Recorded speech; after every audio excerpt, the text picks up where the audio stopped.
turn it up on this Wednesday. What up and welcome, everybody. It's Association presented by Caesars Sportsbook. Riding shotgun with Robin Lopez and Chris Haynes. I'm Steven Nelson, and we're going from the world's most famous arena on the East Coast to our studios here on the West Coast in Los Angeles. And the New York Knicks keep on rolling, fellas, here in playoff basketball. That was a tight game for really the entirety of it. The final score doesn't quite indicate it. Yeah, I mean, as hot as Philly started the game, that's as cold as they finished it. But the Knicks now up 2-0. See? Steve, I think they've turned the corner. I think the Knicks are playing up to the standards that we set for them preseason and what they did in the in-season tournament and winning that championship. I think they really have found their way right now. And I know Philadelphia, they were shorthanded, no Joel Embiid. But you know, oftentimes when a team is losing their best players, other guys tend to step up. And I expected a much more competitive game. We got that. Yeah. But the Knicks, right now, like they're clicking on all cylinders. Yeah, I agree. You know, you play who's in front of you. I think that's a big but. They're saying that Joel Embiid isn't in the game. Big but, B-U-T, not B-U-T-T. I'll let you choose the spelling. Yeah. But, well, we know he can't lie. That's why he can't lie about it. That's true. But yeah. But I'd like to see, assuming Joel Embiid is back and healthy, I think that's a different game.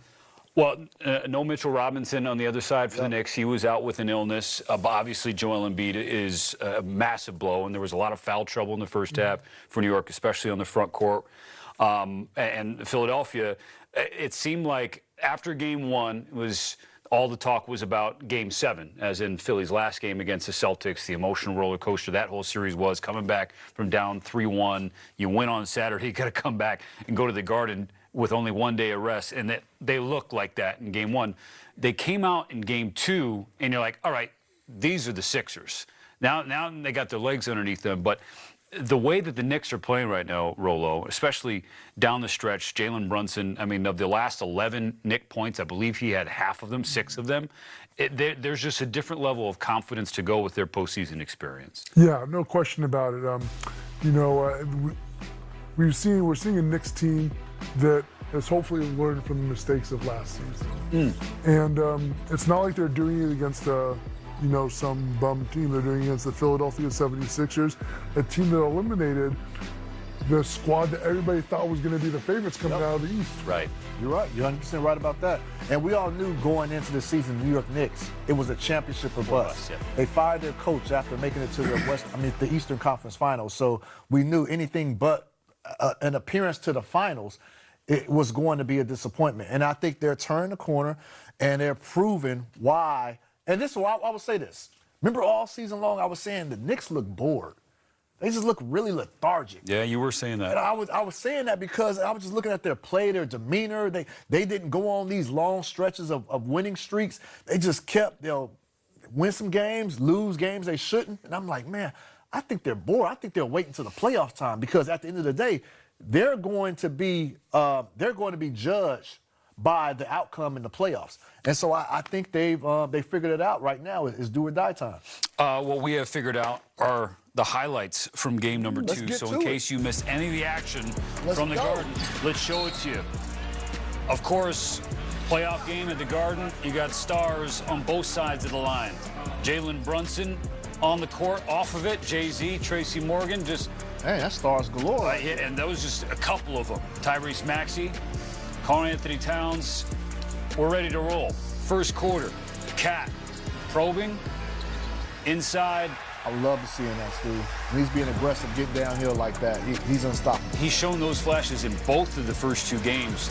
The decisiveness, the assertiveness. Definitely. PG was certainly decisive from outside in that first half in particular. But they needed PG to step up. You mentioned that. Yeah. Philadelphia. Excuse me. OG Anunoby, he had a great night. We're going to talk plenty about OG after this one. Make no mistake. There's Brunson, far wing. You know he's going to be there. Mm-hmm. You know he's going to be giving it to you. Second quarter, Philly up by 2. Maxey taking over. Back door. Defender got caught ball watching. Later, Quentin Grimes inside. OG. Blocked by OG going the other way. Grand theft. Alvarado not stealing, just taking. Transition 3. Oftentimes, defense leads to offense. 8 to go in the first half. Maxey trying to find some space, creates it with a step back. got the size advantage on top of that step back. 15 points He in has the the second. size advantage and the speed advantage. That's not. Oh, OG. Life is That's what the first initial's for. Mad at the rim. Shortly after, Knicks in transition. Mikal Bridges gets up. It was good seeing Mikal have a good game. Philly fans, different, not the Sixers fans, but Nova fans like that play. VJ Edgecombe, he doesn't look like a rookie right now. At this point, he's really not, right? Well, he's a rookie in the playoffs. Cat gets the bucket and one. Again. More Edgecombe. Wow. Confidence for that. So shot. smooth. That's a vet move right there. Next play, Cat Cat on the posting block. up. On the block. Oh, Okay. I see you. Rolo. You know he's the biggest guy on the floor, taking advantage of it. He had 11 in the third quarter. Back the other way. Look out, far corner. There's VJ again. Right pass, right play. Got the shooter in the shooting So pocket. the Sixers are up by one going into the fourth quarter. They're tied at 92. Maxey. That's cold. Man, cold. step back. Go full speed, stop at the drop of a dime. That's tough to do. Tied at 94. There's a lot of ties in this one. A lot of lead changes. Close to 25 of them. John Starks loved it. Yeah, that hat isn't fooling anybody, John. We know who you are. Kelly Oubre splash. And from that point, it was 99-96 Philadelphia. The last 6.5, 7 minutes of the game, the Knicks outscored the Sixers 11-3. Philly in the fourth quarter was 4 of 19 from the field and 1 of 10 from behind the arc. So ultimately, 108-102 the final score. The Knicks win game 2 and they take a 2-0 series lead. Jalen Brunson leading the way for New York with 26. Tyrese Maxey matched him with the game-high 26. Double-double for Karl Anthony Towns, 20 and 10. But ultimately, I have a player in mind, but I'm going to ask you, Rolo. Who would you like to discuss first after watching the highlights from Game 2? I think we all have the same answer for that question for the Knicks. OG. Yeah. OG is the guy. That's the question we've been asking about the Knicks all season long. Who's going to be that third star that steps up for them? So far throughout the playoffs, OG Anunoby has absolutely been that man for them at the perfect time. He's a difference maker, see? I mean, like, you look at the box score, the point we saw, the block during the highlight, which led to a transition 3, but he was making so many little plays and bringing so much energy. Yeah. He's a Swiss Army knife. OG can do it all. You ask him to guard the best perimeter defender or low post defender, he can do that. You ask him to score on all 3 levels, he can do that from time to time. He was just really efficient tonight. But I want to give props to OG, as Robin mentioned, but also 2 other guys for the Knicks, Karl Anthony Towns and Mikal Bridges. Mikal Bridges was doing everything as far as cutting. Teammates were finding him open for the back door.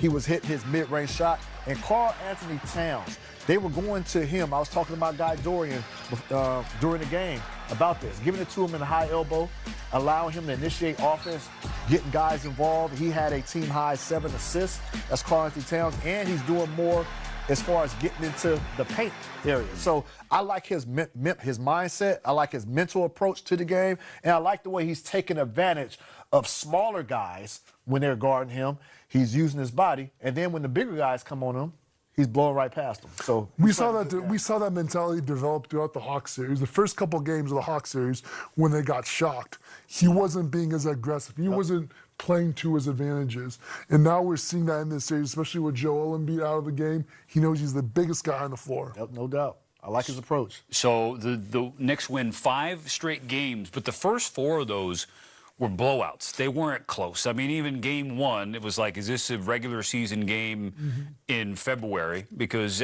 starters were all on the bench, laughing, really not engaged. But it was just in hand.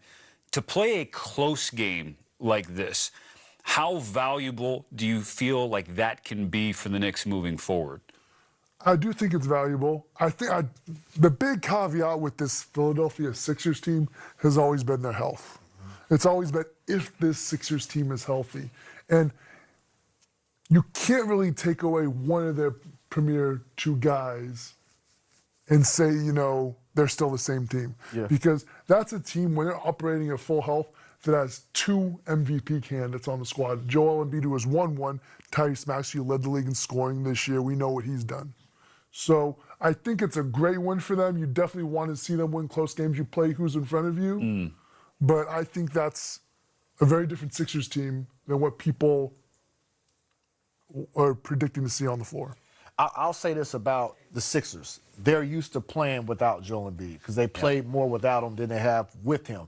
And Tyrese Maxey, as we've seen, he was a scoring machine this season. He is unstoppable. So I think for the Philadelphia 76ers, I think they went back to what they're used to. Like, they're much more comfortable playing this way because they played a lot more games without him. And that's not to say that you feel the Sixers are better without Joel Embiid. You're just saying that they're comfortable. They're not better, they're not better. They're just, it's more comfort. VJ and those guys, like VJ, all he knows is this rookie season, and he's played more games without Joel Embiid. So there's a much more comfort level playing this way. Now, they're still going to need Embiid if they want to reach the pinnacle, if they want to reach the promised land. But Tyrese Maxey, 9 of 23 from the field, not his best efficient scoring night, 1 of 6 from 3, 6 turnovers. That can't happen in New York. And as a team, 18 turnovers that led to 23 points. That's not going to help you on most nights in a playoff game. It's discouraging that the Sixers outshot the Knicks from 3 and still lost the game. Yeah, that's a good point. I mean, they were scorching hot, especially in the first half.